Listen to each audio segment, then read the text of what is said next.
during the second phase of the battle. We're going to be reenacting the second phase of the Battle of Fort Freeland this afternoon.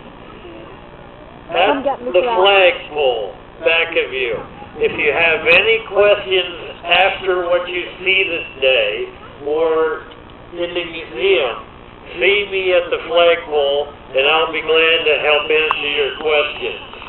The fort was a half-acre rectangle, and you can see the logs of the gate and the one corner as it existed at the time period.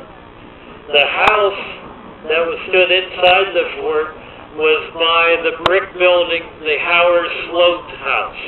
Part of that foundation of the house has been used for the monument with all the men who were killed here this afternoon.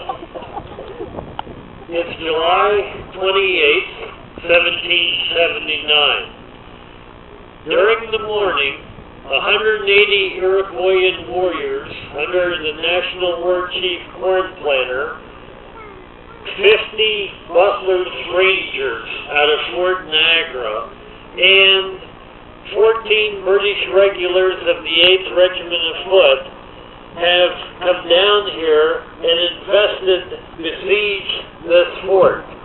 This fort and the 127 settlers who are here were to have been evacuated, but they never got the word. For whatever reason, no one knows. Butler's Rangers, the Iroquois, and the British regulars are here to burn, scorch this countryside, and they will for 30 miles square on the side. They are also here to gain horses and cattle to carry back to the Iroquoian villages in New York.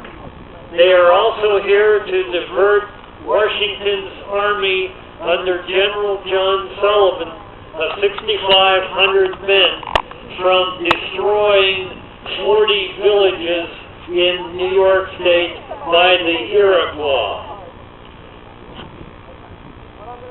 The units that are gathered here today, and we'll have at the end of this a thank you for them, and I'll tell what those units are.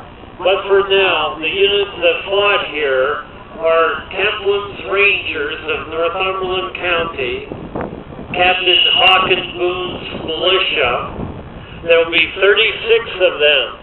They're going to start, when we do the reenactment, by Warrior Run, and they'll be coming out here in the meadow.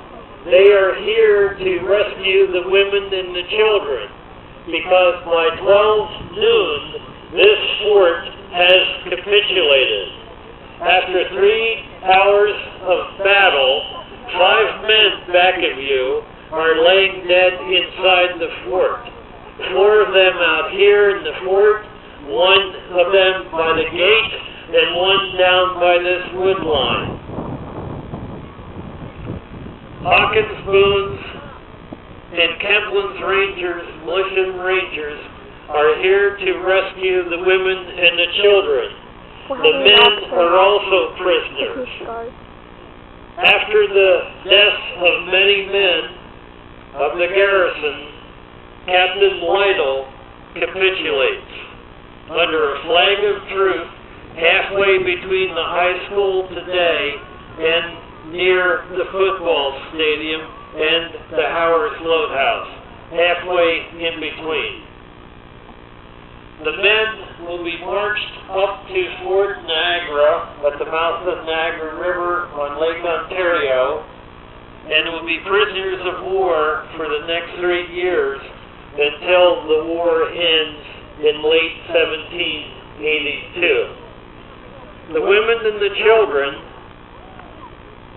after the battle, will be allowed to remove to the south, and they will march from here to Sunbury and points east and south.